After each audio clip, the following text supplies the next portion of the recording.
ایک روز احمد گھر آیا تو بتایا کہ آج رات کا کھانا پڑوسی ہمارے گھر کھائیں گے۔ کون سے پڑوسی؟ میں نے حیران ہو کر پوچھا۔ آپ مجھ کو بتائے بغیر دعوت بھی دے آئے۔ دعوت دینی تھی تو 2 دن پہلے بتاتے، کچھ بندوبست بھی تو کرنا ہوتا ہے۔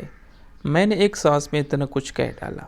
کہنے لگے گھبرانے کی بات نہیں، ہمارا پڑوسی مسعود میرے بچپن کا دوست ہے، اس کو یہ کوٹھی میں نے ہی دلوائی ہے، بس سادہ سا کھانا بنا دو۔ تم بچوں میں مصروف تھی تو میں نے بتایا نہیں، خود ہی دعوت دے آیا ہوں۔ 1-2 دن تو کھانا یوں بھی پڑوسیوں کو دینا چاہیے۔ ابھی ان کا کچن سیٹ نہیں ہوا، کل ہی تو شفٹ ہوئے ہیں۔ انہوں نے بھی ایک سانس میں میری ساری باتوں کا جواب دے دیا اور اسی وقت جا کر دعوت کا سامان بھی خرید کر لے آئے۔ مسعود صاحب کی عمر 40 کے لگ بھگ تھی، جبکہ بیوی ان سے آدھی عمر کی یعنی 20 سال کی تھی۔ نام ایمہ تھا اور اچھی ٹال تھی۔ مسعود بھائی تحمل مزاج تھے، وہی زیادہ تر باتیں کرتے رہے، جبکہ گفتگو کے دوران ایمہ خاموش رہی۔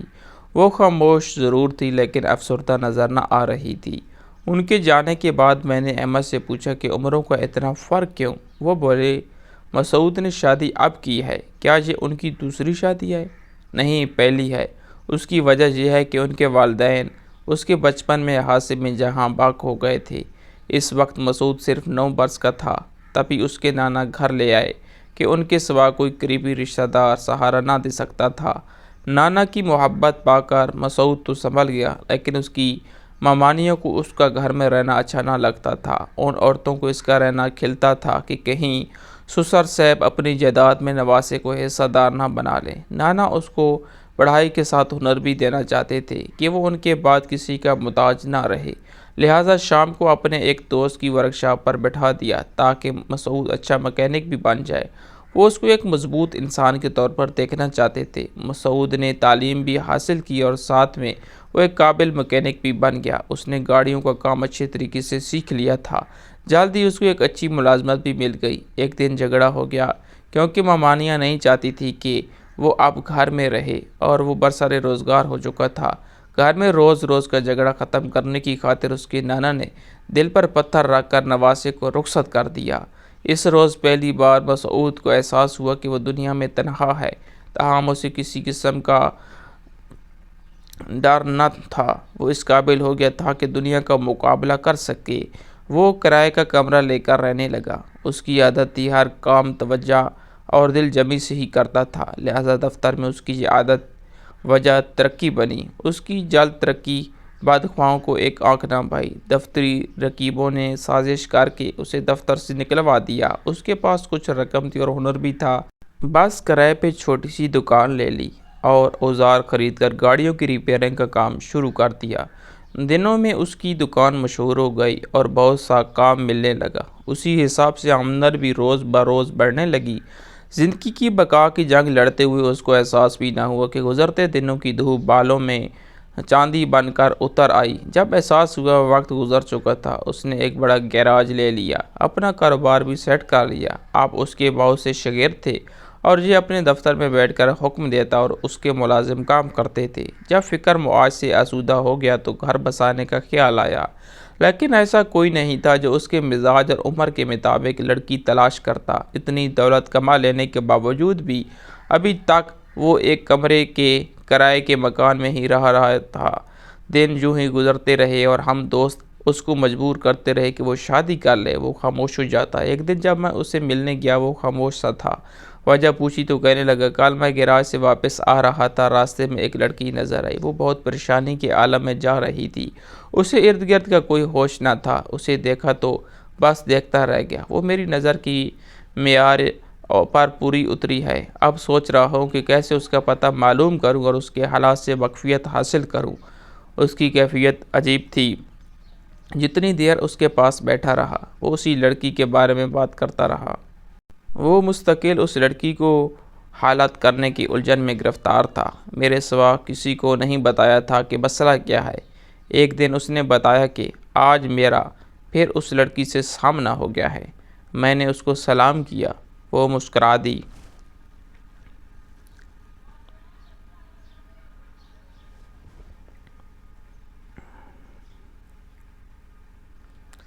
اس کی مسکراہٹ میں بڑی تھکن تھی، مگر مجھے امید کی کرن دکھائی دی۔ آج میں بہت خوش ہوں۔ ایک دن وہ میرے پاس آیا اور اصرار کر کے اپنے ساتھ لے گیا، اس جگہ جہاں وہ لڑکی روز مقررہ وقت پر گزرتی تھی۔ سو ہم اس کے پیچھے گئے۔ قریبی گلی میں اس کا گھر تھا۔ اس کا گھر معلوم کر کے میرا دوست بڑا خوش تھا۔ دراصل وہ بری نیت سے اس کا پیچھا نہ کر رہا تھا، شادی کرنا چاہتا تھا۔ میں نے سمجھایا کہ اپنی ملازمہ کو اس کے گھر بھیج کر پہلے حالات تو معلوم کر لو۔ مسعود نے بات مان لی۔ اس کی ملازمہ سمجھدار اور جہاں دیدہ تھی۔ وہ اس لڑکی کے گھر گئی اور باتوں باتوں میں کچھ حالات معلوم کر لائے۔ لڑکی نے بتایا کہ اس کے ماں باپ وفات پا چکے ہیں اور وہ اپنے ماموں کے پاس رہتی ہے۔ ماموں اس کا نشہ کرتا ہے اور وہ خود اسکول ٹیچر ہے۔ ساری تنخواہ ماما لے لیتا ہے، رقم نہ دے کر تو مارنے پر آ جاتا ہے۔ لڑکی کا نام ایمہ تھا، بہت شائستہ تھی۔ اس نے تمام باتیں مسعود کو بتائیں۔ مسعود نے اسے سمجھایا کہ رحمہ تم میری ہر بات اس سے صاف صاف بتا دو، پھر اس کا فیصلہ پوچھ لینا، جو وہ کہے گی ویسا کر لیں گے۔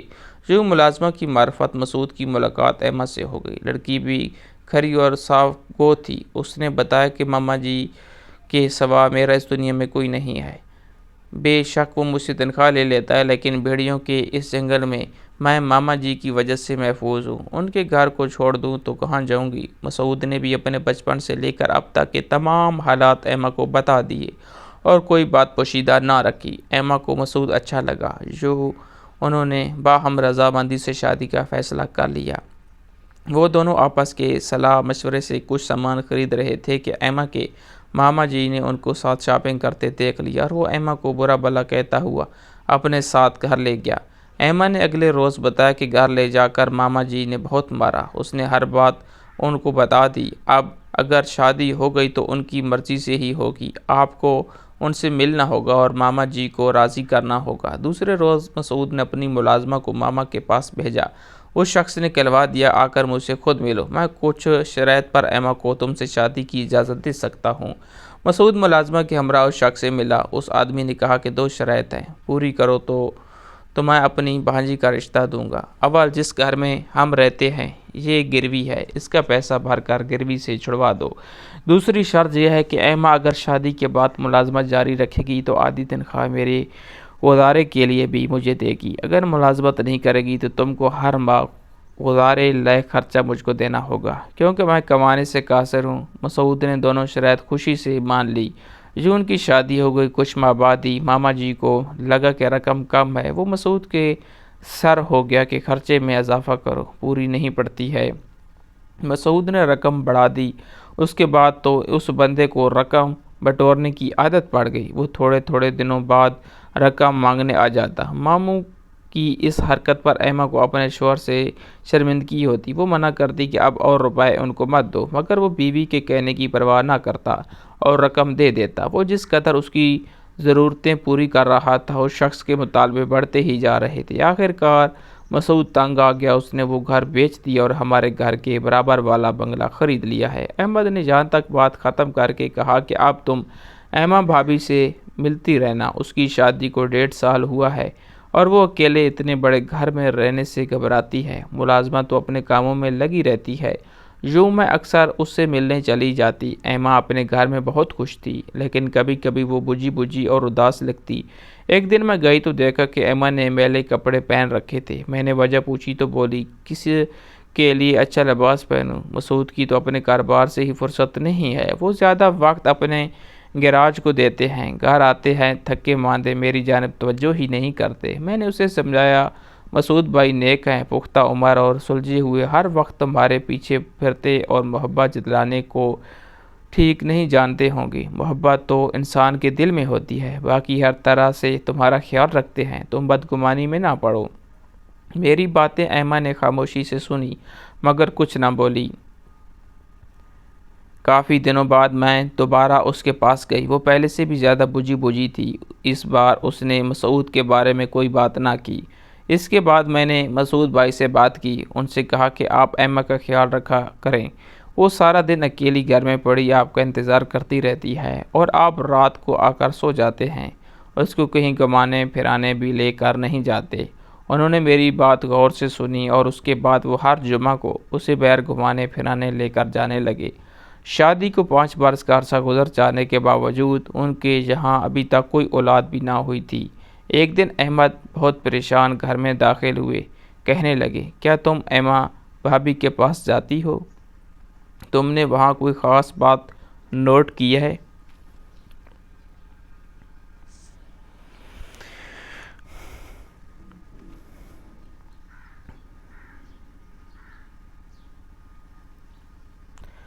میں نے بتایا کہ کوئی ایسی بات نہیں دیکھی، سب معمول کے مطابق تھا۔ کیا کوئی پریشانی والا معاملہ ہے؟ کہنے لگے، ہاں پریشانی والا معاملہ تو ہے۔ مسعود جیسا سمجھدار اور صابر آدمی بیوی کو طلاق دینا چاہتا ہے، وہ بہت پریشان ہے۔ تم ذرا ایما بھابھی کے پاس جاؤ اور پتہ کرو کیا بات ہے۔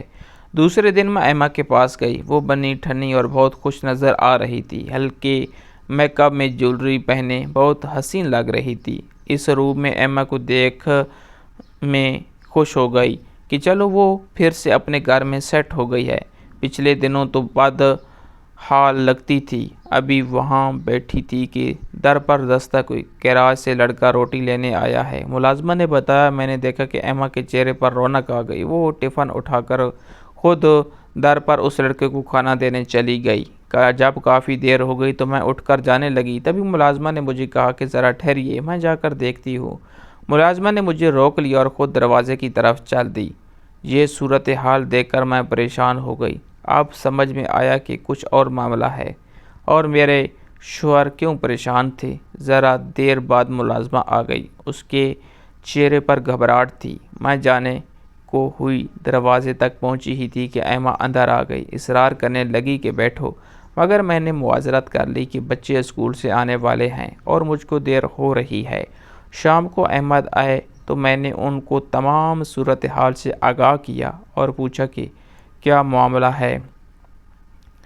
وہ بولے، پچھلے دنوں مسعود نے کاروبار بڑھایا تو اس کو سنبھالنے کے لیے ایک نوجوان کی ضرورت تھی۔ انہوں نے فرمان نامی لڑکا ملازم رکھ لیا، وہی دکان سے روز کھانا لینے آتا، کچھ دنوں سے دیر کر دیتا تھا۔ انہوں نے پوچھا کیوں دیر ہو جاتی ہے؟ فرحان نے جواب دیا کہ جب میں جاتا ہوں کھانا تیار نہیں ہوتا، گھر سے مجھے انتظار کرنے کو کہا جاتا ہے تو میں وہاں انتظار کرنے بیٹھ جاتا ہوں۔ مسعود کو کوئی شک نہ ہوا، اس نے گھر آ کر ملازمت سے پوچھا۔ وہ بولی، صاحب جی کھانا تو وقت سے پہلے تیار ہو جاتا ہے، جب لڑکا آتا ہے ٹفن تیار ہوتا ہے۔ یہ بات ملازمہ نے اس وقت کہی جب ایما واش روم میں تھی۔ مسعود کو ایما پر تو شک نہ ہوا، لیکن ملازم اس کی نظر میں مشکوک ہو گیا کہ وہ کھانا لینے کے بعد کہیں اپنے کسی کام سے نکل جاتا ہوگا۔ 2-3 بار کی تنبیہ کے باوجود لڑکے کو آنے میں تاخیر ہوتی رہی تو مسعود نے سوچا معلوم تو کروں کیا معاملہ ہے۔ انہوں نے جب اس کا پیچھا کیا، دیکھا کہ اس کی بیوی ٹفن ہاتھ میں لیے گھر سے باہر نکلی اور پاس بنی بیٹھک میں چلی گئی جہاں فرمان بیٹھا تھا۔ مسعود کافی دیر باہر انتظار کرتا رہا۔ آدھے پونے گھنٹے کے بعد اس کی بیوی بیٹھک سے گھر میں گئی۔ لڑکا باہر نکل کر گیراج کی طرف روانہ ہو گیا۔ مسعود نے اب بھی ایما پر شک نہ کیا۔ وہ سمجھا کہ تمام عورتوں کی طرح میری بیوی بھی میری جاسوسی میں لگی ہے، تبھی اسے معلومات کرنے کو یہ طریقہ اختیار کر لیا۔ اس نے بیوی کو تو کچھ نہ کہا، مگر ملازم کو ہدایت کی کہ اگر میری بیگم تم سے میری باہر کی سرگرمیوں کے بارے احوال لینے کی کوشش کرے تو اس سے بات کرنے کی بجائے مجھ کو آگاہ کر دینا، اور اس سے یا مجھ سے ڈرنے کی ضرورت نہیں ہے۔ ملازم سمجھ گیا کہ اب اس کا بیٹھک میں رکنا خطرے سے خالی نہیں، لہذا اس نے ایما کو آگاہ کیا اور دونوں نے ملاقات کا ایک اور راستہ ڈھونڈ لیا۔ گھر سے قریب ایک ریسٹورنٹ تھا۔ ایما مقررہ وقت پر وہاں چلی جاتی اور ٹفن دینے کے بہانے دونوں تھوڑی دیر بیٹھ کر چائے پینے کی آڑ میں ملاقات کر لیتے، جبکہ اس نے ملازمہ کو سختی سے منع کر دیا کہ صاحب کو اس کے باہر جانے کا نہیں بتائے گی۔ اب ایما بہت بدل گئی تھی اور اس کا بناؤ سنگار اس کی نئی سوچ کی چغلی کھا رہا تھا۔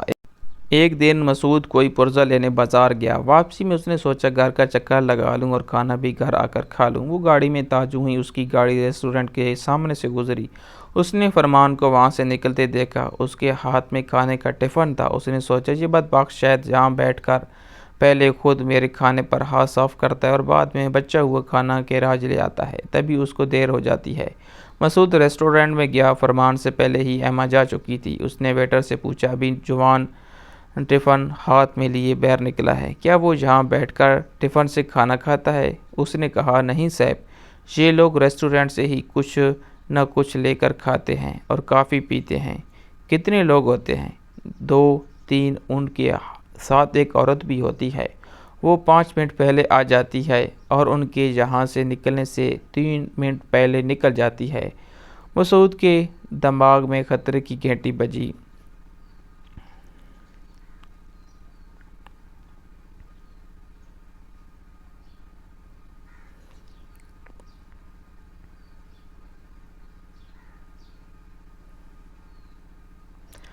اب اس کو ٹول لگی کہ دیکھو اس بات کی تہ میں کیا ہے۔ اگلے دن وہ مقررہ وقت سے 10 منٹ پہلے ریسٹورنٹ میں داخل ہوا۔ احمد اور فرمان ٹیبل کے آمنے سامنے بیٹھے ہوئے تھے اور ہنس ہنس کر باتیں کر رہے تھے۔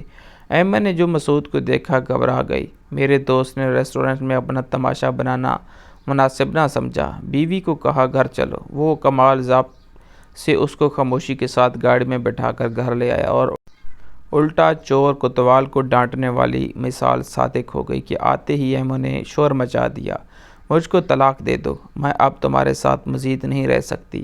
اس سے پہلے کہ وہ بیوی سے کچھ پوچھتا، احمد ہی اس پر برس پڑی۔ وہ بولا، ابھی تو میں نے تم سے کچھ بات نہیں کی اور تم طلاق مانگنے لگی، جبکہ پہلے تو تم کہتی تھی کہ میں تمہارے گھر سے مر کر ہی نکلوں گی اور اب یہ بات کہہ رہی ہو۔ ہاں، تب حالات اور تھے، لیکن اب میرا تمہارا گزارا مشکل ہے۔ میں قید تنہائی سے تنگ آ گئی ہوں۔ تمہارے ساتھ رہنے کا مطلب ہے گھٹ گھٹ کر مر جانا۔ اسے تو اچھی شادی سے پہلے تھی، اسکول جا کر 2 سہیلیوں سے بات تو کر لیتی تھی۔ گھر میں تو اب مجھے لگتا ہے کہ میری شادی تم سے نہیں بلکہ اماں رحمہ سے ہوئی تھی کہ سارا دن ملازمہ ہی کا منہ دیکھتی رہتی تھی۔ مسعود نے اس کو ڈانٹ کر چپ کرا دیا۔ اس وقت وہ چپ ہو گئی، لیکن دل سے علیحدگی کا خیال نہیں نکالا۔ تبھی روز روز کا جھگڑا رہنے لگا۔ زندگی کا مضبوط بندھن اعتماد کے آئینے میں عکس کرنے کا نام ہے۔ یہ عکس بگڑ جائے تو اعتبار کا آئینہ پھر چکنا چور ہو جاتا ہے، تبھی پیار کا بندھن بھی ٹوٹ جاتا ہے۔ اب مسعود کا یہ حال کہ وہ روز و شب کرب کی آگ میں سلگتا، اس کے رات دن کانٹوں پر بسر ہو رہے ہیں، مگر طلاق کا فیصلہ نہیں کر پا رہا، جبکہ احمد طلاق لینے پر مصر ہے۔ مسعود جانتا تھا جب وہ گیراج میں ہوتا ہے تو اس کی بیوی فرمان سے ملتی ہے، تبھی وہ کرب کا شکار ہے۔ احمد نے کہا کہ میں نے مسعود کو بہت سمجھایا کہ وہ تم سے عمر میں کم ہے اور اس کا جذباتی فیصلہ ہے، کچھ دن ٹھہر جاؤ، وہ تم سے طلاق لے کر پچھتائے گی اور تم اس کو طلاق دے کر پچھتاؤ گے۔ وہ میری وجہ سے رکا ہوا ہے، اب تم بتاؤ تم کیا کہتی ہو؟ میں نے حالات کا اندازہ کر لیا اور کہا کہ احمد آپ ان کو نہ روکیے، کیونکہ احمد اب ان کے گھر میں نہ ٹھہرے گی۔ فرمان نے اس کا دماغ خراب کر دیا ہے، وہ اب مسعود بھائی سے وفا نہ کرے گی۔ بہتر ہے کہ مسعود بھائی اس کو طلاق دے دے، ورنہ وہ خدا نہ خواستہ ان کو نقصان نہ پہنچا دے۔ چند دن میں میرا خدشہ درست ثابت ہوا۔ احمد اور مسعود کا اکاؤنٹ مشترکہ تھا۔ اس نے فرمان کے ساتھ مل کر نقدی اور زیورات اور گھر کے کاغذات اور قیمتی چیزیں غائب کر دیں۔ اب پانی سر سے اونچا ہو گیا تھا۔ آخر کار مسعود بھائی نے اس کو طلاق دے دی کہ زندگی ان کے لیے عذاب ہو گئی تھی۔ وہ اب اس مکان اور اس شہر میں نہیں رہ سکتے تھے، چنانچہ انہوں نے شہر چھوڑنے کا فیصلہ کر لیا، کوٹھی اور گیراج فروخت کر دیا۔ اس بات کو چند ماہ گزرے تھے کہ صبح انہوں نے جانا تھا۔ رات کو دروازے پر دستک ہوئی، دروازہ کھلا تو ایما کھڑی تھی، اس کی حالت خراب تھی۔ اس نے مسعود بھائی کو بتایا کہ فرحان نے سارا مال ہتھیا لیا اور اس کو بھی آسرا کر کے بھاگ گیا ہے۔ بولی، آپ جیسے اچھے شوہر کو چھوڑنے کی سزا مجھے مل گئی ہے، ماما بھی گھر بیچ کر کہیں چلا گیا ہے، میں کدھر سر چھپاؤں؟ مسعود نے اس کو بٹھایا اور خود ہوٹل میں سونے چلے گئے، یہ کہہ کر اب تو ہمارا اکٹھے رہنا مشکل ہے، تو اس گھر میں رہو۔ میں نے ابھی گھر خریدنے والے کو قبضہ نہیں دیا ہے، دوسرے شہر چلا جاؤں گا۔ ایما روکتی رہی، وہ نہ رکے۔ رات بھر وہ سوچتے رہے، صبح تک انہوں نے ایک اچھا فیصلہ کر لیا۔ وہ گھر واپس آئے کہ ایما معاف کر کے اسے دوبارہ نکاح کر لے گی، لیکن اب بہت دیر ہو چکی تھی۔ ایما نے نا امید ہو کر اپنی جان لے لی تھی اور اب وہ اس دنیا کو چھوڑ کر جا چکی تھی۔ کاش وہ ہی صبح تک انتظار کر لیتی اور مسعود بھائی اس کو دوبارہ اپنے ہاتھ لیتے، لیکن تقدیر کو یہی منظور تھا کہ بے وفا کو اس کے لیے انجام ملے اور یوں ایما کو اس کی بے وفائی کی سزا مل گئی۔ کیسی لگی آج کی سبق آموز کہانی؟ کمنٹ باکس میں ضرور بتائیں۔ اللہ حافظ۔